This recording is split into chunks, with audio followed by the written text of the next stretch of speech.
Okay, hello, it's Emily Williams again, and we are here to sight read Foray today.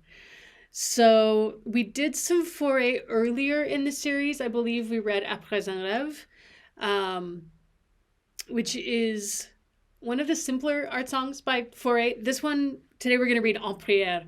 It's not too much crazier. We haven't gotten into the crazy tonality of late Foray by any means yet. But the rhythmic motion consistently moves in this piece. It does not stop.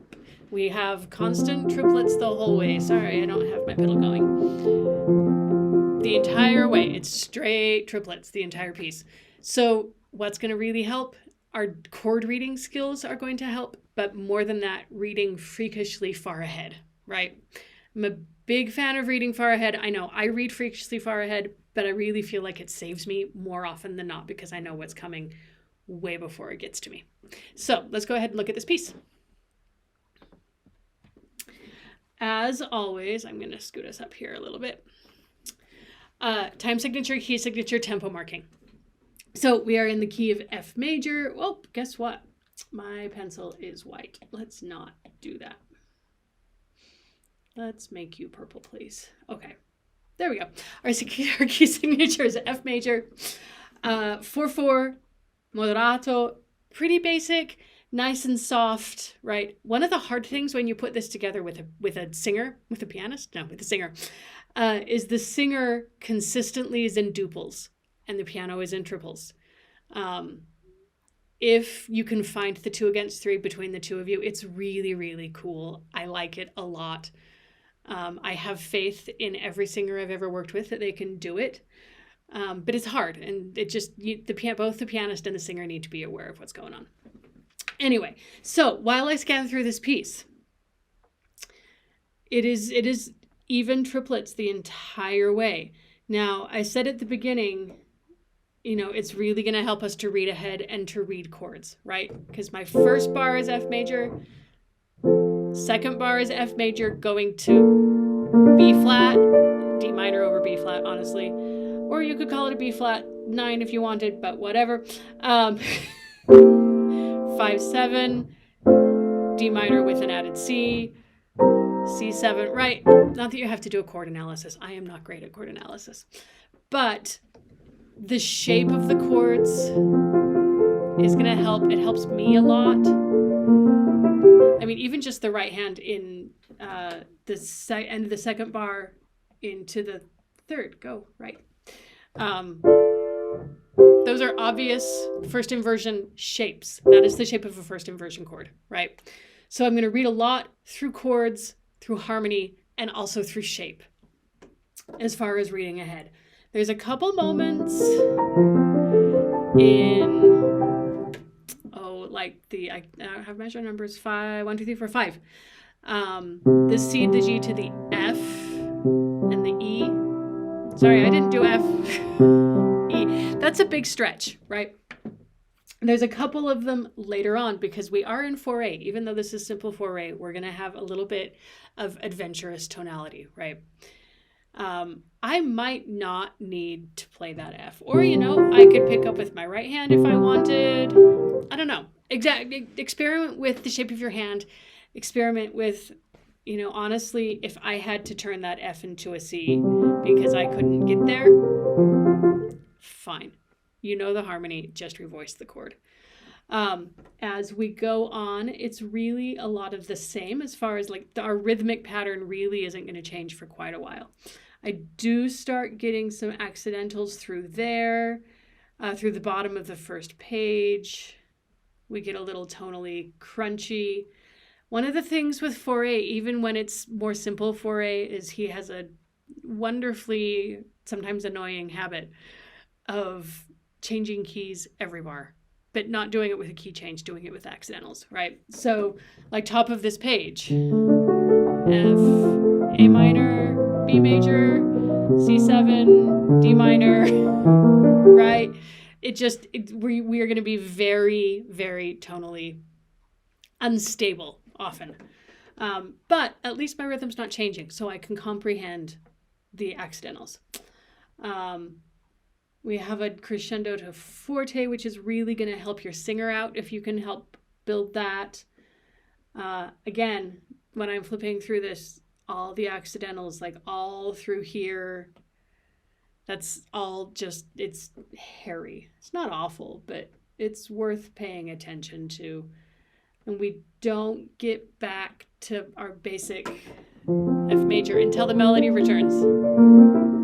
Right? All the development that happened over here, we're going to be really pretty and but really tonally unstable until we come back. And then just reading through the rest, scanning through the rest of it, it's all the same until the last bar of the page. We all of a sudden get easy quarter notes. And right, I love that moment, actually. Also, you shouldn't play with a pencil in your hand. And that's, we are happy F major with some E flats all the way to the end. Okay, the thing with Fauré is he's very finicky about what he puts on the page as far as tempo markings, right? Did you notice we haven't had a lot of tempo markings? So we have a poco rit at the end, but we have an a tempo for the play out and nothing else until the end, right? So I like to tell my students, yes, performance practices, there's not a lot of rubato in Fauré. It's unless it is on the page. If it's not on the page, then we really shouldn't think about doing a lot of rubato. If you can have rubato that I don't notice, then that's okay, right? Because if I'm on this play out, I'm just gonna go 2, 3, 4, 1. I don't need a stretch to get through the end. It was honestly, that was enough to say that we're done. But I also don't want it to be a computer, like I've played it into a computer and matched it to a metronome, right? So there is a happy medium. Yes, you can have rubato in Fauré, but it has to be just enough that I almost don't notice it. I notice that it's musical. I notice that it's not robotic. But it's also not Puccini or Brahms or any of the big, squishy romantic stuff, right? So if it's not on the page, yeah, probably not a good idea to do it. Anyway, so let's go ahead and read the piece, and I'll see you on the other side.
Okay, so how'd it go? I really love this piece. I think it is super simple and just lovely. Our next steps, as always, are to translate the text, to find some IPA of the French, and to sing as we play. Especially with this piece, right? Because we have all that 2 against 3. Si la voix d'un enfant peut monter jusqu'à vous. I'm not reading the notes. Vu. Oh mon père. So you can feel what that 2 against 3 is going to be like for you and your singer. Singing and playing is a very unique skill. I get it. I'm good at it because I was that, musical theater geek kid that, when I was 12 with my friends was sitting and singing musical theater and playing along, right? Okay, fine. But it is a skill so much worth developing, and it will serve you your entire life. Sing and play. I know it's hard. I had a student this year who had a really hard time singing and playing, and so she would go through and just sing the vocal line by itself and find what tempo felt right for the vocal line, and then she would take that to her playing and she would play through it, and then she would try to sing it and play it at the same time, right? I will be the first person to say it is a learned skill, but it's a skill that is worth learning, especially in a piece like this where you have all that 2 against 3, and the piano could so easily run away with the tempo. Because this is easy. I could do this for days, right? But how does that fit with the line of the French? Again, French is an even more legato language than German. We were talking about that with Brahms in another video. And I want to be able to find the color of the language, find the line of the vocal line, and how I can support that from the piano. Again, I really strongly suggest dictionaries. There are some great resources. Again, I love LeaderNet. I love all of the translation books. Don't get me wrong. But there is something about looking something up with a dictionary and finding what individual words mean and choosing your own meaning for a word, because then you get a very personalized view of the poetry, right? And then you can have a conversation with your collaborator, with your singer, and come to the performance that you both want to do, right? So if you want a PDF or some IPA or translations of this piece, you can get them at my website, www.emilywilliamspianist.com. There's also some beginning videos on IPA, stuff like that. There's all sorts of stuff you can find there. And as always, don't forget to like and subscribe, and I'll see you for our next video.